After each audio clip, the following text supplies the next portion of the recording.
केंद्रीय गृह मंत्रालय અને રાજ્ય સરકારની સૂચનાઓના અનુસંધાને આજે 7મી મેના રોજ જામનગર સહિતના રાજ્યના 18 જિલ્લાઓમાં મોક ડ્રીલ યોજવામાં આવી હતી। જે અનુસંધાને સિવિલ ડિફેન્સના નેતૃત્વ હેઠળ જામનગર શહેરમાં રિલાયન્સ કંપનીમાં તથા સિકા નજીકના ટીપીએસમાં એમ કુલ 3 સ્થળોએ મોક ડ્રીલ યોજાઈ હતી। જામનગર શહેરની mock drill Khodiyar colony main road પર આવેલા ક્રિસ્ટલ મોલ ખાતે યોજવામાં આવી હતી।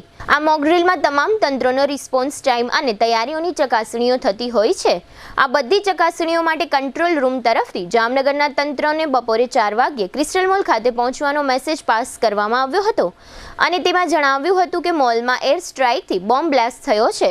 જે અનુસંધાને તમામ તંત્રોની તૈયારીઓની ચકાસણી માટે મોલમાં ફસાયેલા 100 જેટલા લોકોને સલામત રીતે બહાર લાવવાની કામગીરી હાથ ધરી હતી। તેમજ તેની સાથે બોમ્બ સ્ક્વોડ અને ડોગ સ્ક્વોડ સહિત પોલીસની ક્યુઆરટી ટીમ મોલનો કબજો સંભાળી સર્ચ ઓપરેશન હાથ ધર્યું હતું। આ ઉપરાંત 20 જેટલા ઘાયલોને 108 ઇમરજન્સી એમ્બ્યુલન્સ મારફત હોસ્પિટલ પહોંચાડવાની કામગીરી, અન્ય લોકોને શેલ્ટર હોમ પહોંચાડવાની કામગીરી અને આ પ્રકારની આફતના બનાવના સ્થળે ક્રાઉડ એટલે કે ટોળાને મેનેજ અને કંટ્રોલ કરવાની પોલીસની કામગીરી એમ તમામ પ્રકારની તૈયારીઓની આ મોક ડ્રીલમાં ચકાસણી કરવામાં આવી હતી।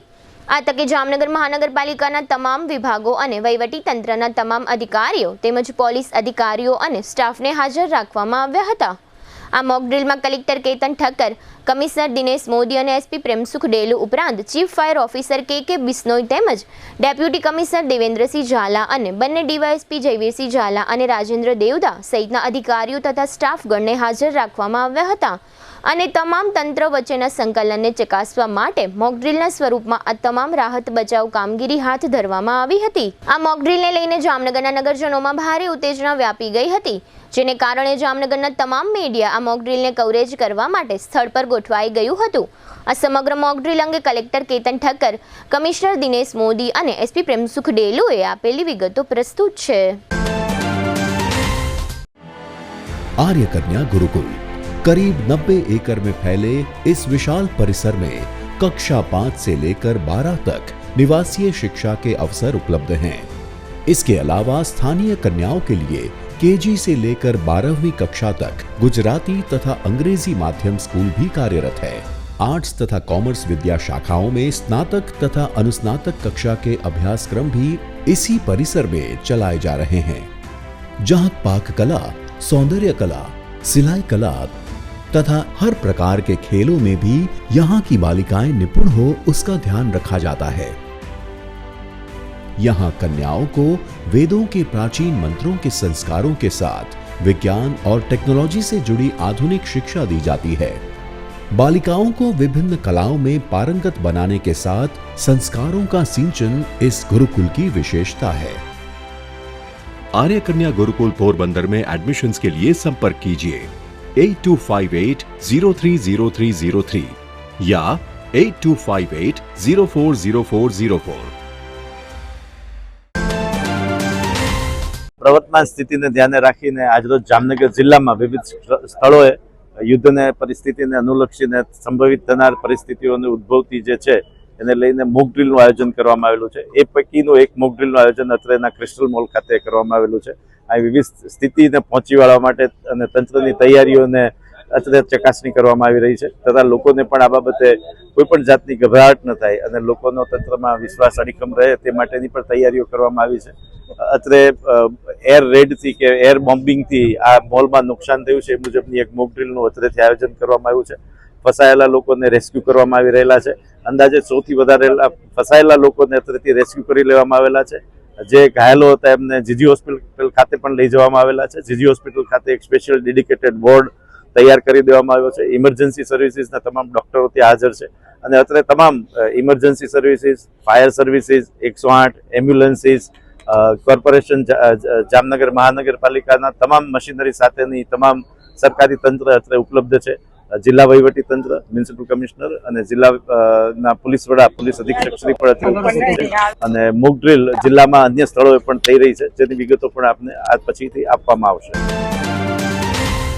आज रोज तारीख 7 મે 2025 रोज आश्रे 3:45 वाग्या बाद अमने एलर्ट मळी अने त्यारबाद डिस्ट्रिक्ट कंट्रोल रूम में अमने मैसेज मळ्या कि क्रिस्टल मॉल खाते एक बॉम्बनु ब्लास्ट करवामां आवेल छे अने एना अनुसंधाने અમારી ટીમ તરત 3 થી 4 મિનિટના ગાળામાં ફાયરની તમામ ટીમ આવી ગઈ. સાથોસાથ પોલીસનો પણ પૂરેપૂરો બંદોબસ્ત આવી ગયેલ છે. સાથે સાથે તમામ લાઇન ડિપાર્ટમેન્ટ, કોર્પોરેશનના અલગ અલગ ડિપાર્ટમેન્ટ્સ જેમ કે ફાયર ઉપરાંત સિવિલ એન્જિનિયરિંગવાળા, રોડવાળા, પાણી, ગટર અને SWM તથા એસ્ટેટ તમામ ડિપાર્ટમેન્ટના તમામ અધિકારીઓ અને કર્મચારીઓ અહીંયા આગળ જરૂરી રેસ્ક્યુ અને રિલીફ અર્થે તુરંત હાજર થયેલ છે.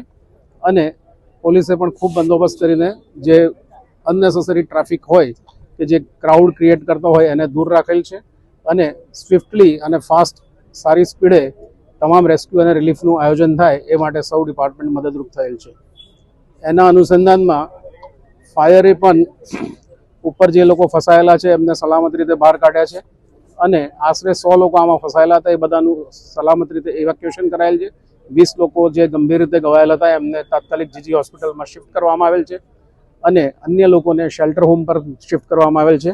શેલ્ટર હોમ પર જે લોકો શિફ્ટ થયા છે એ લોકો સ્ટેબલ થયેથી અને એમના વિસ્તાર તરફનો રસ્તો સલામત થયેથી એ લોકોને તરત એમ પોતપોતાના નિવાસસ્થાન તરફ રવાના કરવામાં આવશે. શેલ્ટરમાં જ્યાં સુધી એ લોકો છે ત્યાં સુધી એમના ભોજનની વ્યવસ્થા અને પાણીની વ્યવસ્થા વગેરે પણ ધ્યાન રાખવામાં આવશે.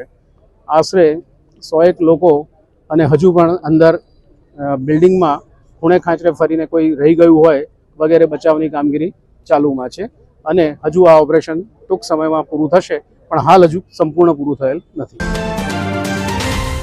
આજે જે મોક ડ્રીલનો અભ્યાસ ચાલે છે, આ મોક ડ્રીલના દરમિયાન જે જામનગર જિલ્લામાં 3 અલગ અલગ જગ્યા જે કંટ્રોલ રૂમે જે સૂચના મળી હતી, આ સૂચના અકોર્ડિંગ દરેક ડિપાર્ટમેન્ટ સાથે કોર્ડિનેશન કરીને અને અત્યારે જે ક્રિસ્ટલ મોલની જે પરિસ્થિતિ છે ત્યાં જે પોલીસની આખી જે ટીમ છે અને બીજી બધી જે એજન્સી છે આની ટીમને સાથે કોર્ડિનેશન કરીને અને અત્યારે બધી જે કાર્યવાહી જે છે આ ચાલુ છે.